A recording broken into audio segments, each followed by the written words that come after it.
Hello and welcome back to this syntactic awareness series here. There's gonna eventually be 9 videos because I have 9 different routines. So if you didn't watch video number 1, go back to the playlist and start at the top because it explains what syntactic awareness is, why it's important, why this is gonna be a more effective practice to implement in your classroom than isolated grammar instruction. And I've seen, the worksheets and all the, even like getting out so much construction paper to create like a cute little caterpillar that has like a bunch of conjunctions on it. And it's like your conjunction caterpillar and it's cute, don't get me wrong. But if I want my students to pull in these strategies and start using them immediately, then for me, routines like this are just gonna give me much more bang for my buck. And that's what I'm after because I want to move my students towards mastery. So today's routine is called sentence stacking or sentence combining, but I love alliteration, so anytime I can put some sounds together, I'm gonna do it every time. Sentence stacking, so much fun. Very simply put, you're gonna give students 2 sentences and ask them to combine them. I provide a list of words and I tell my students, these are some words you can use to put them together. So even in kindergarten, it might say the hamburger was hot, the fries were cold, right?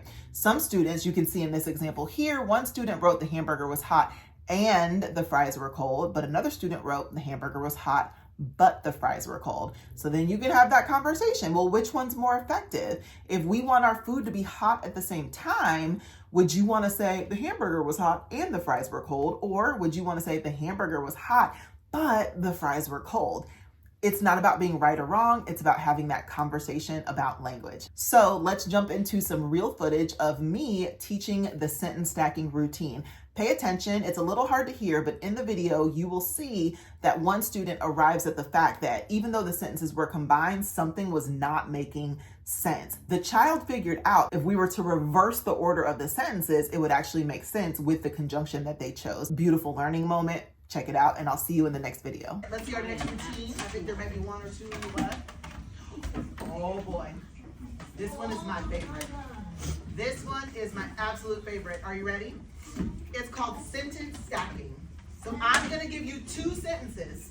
Your job is to take those 2 sentences and turn them into 1 sentence in the best way possible, right? So for example, the party, you see the party, Marco? You see party? Like, yay, we're having a party. Was not fun. The party was not fun. The music, you see the music? Was not good. Now check this out. I have some words over here that you might want to use. Read the words with me. And, for, or, but, because. These are words that can help us put ideas together. I don't want this to say, the party was not fun, the music was not good. I want to write 1 sentence. So I might need to use one of these words to put those sentences together. Do you have an idea of how you can put those into 1 sentence? Go ahead and try it. I'm going to move out the way. Put these together and make 1 sentence. The party was not fun. If you want to say it quietly out loud to yourself, that was great. The party was not fun. Ooh, this one says the party was not fun, so the music wasn't good. Okay, we'll talk about that one in a second. Actually, can I take this one? The party was not fun. Ooh, the party was not fun and the music was not good. I'm going to borrow that. The party music was not good at all. So wait, do you put the... You need to tell us that the party wasn't fun. So that's a good sentence, but I need to hear that the party wasn't fun. You did. The party was not fun because the music was not good. Excellent, because the music was not good. All right, and I'm gonna take this one. Finish it up real quick. Let's talk about these real quick, right? This one says the party was not fun because the music was not good. So what word did they use to combine? Because. This one, the party was not fun and the music was not good. Here's a question. Do both of these sentences make sense? No. Yes. If I said the party wasn't fun and the music was not good, does that make sense? Does this one also make sense? No. Do they mean the same thing? Yes. Kind of. This one, the party, if we use the word because, what does the word because help us do? Kind of explain something, right? Like, that party was not fun. Well, why wasn't it fun? Because the music wasn't good. This one, we use the word and. What does the word and help us do?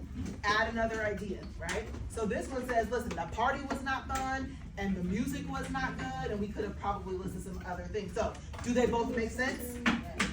Do they work exactly the same way? Not really. There's a little bit of a different work here, but it still works. This one, ooh, I like this one. The party was fun, so the music wasn't good. What do we think? Does it make sense to you? No. If the party was not fun, so the music wasn't good, what do you think? No. Why? Why doesn't that kind of flow? Yeah. But why is it the wrong word? Because it may not be the wrong word, but is it explaining what these two sentences are trying to say? If the party was not fun, the music was not good, and we say the party was not fun, so the music wasn't good. Or does it make sense? What do you think?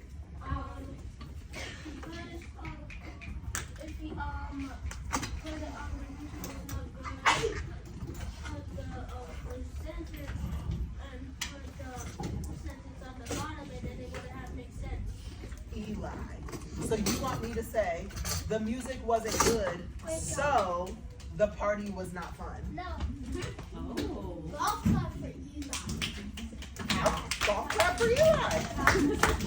Oh yeah.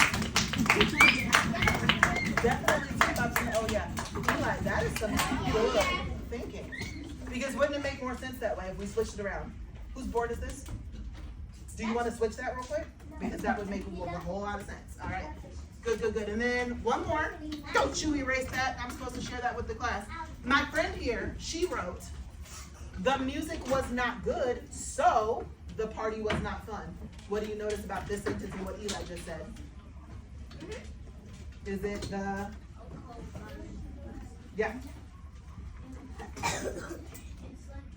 It's like this. Is that what you were gonna say? Barrett? Yeah, it's like the same. So my friend here, she was already there. She was kind of putting the sentences together in that way.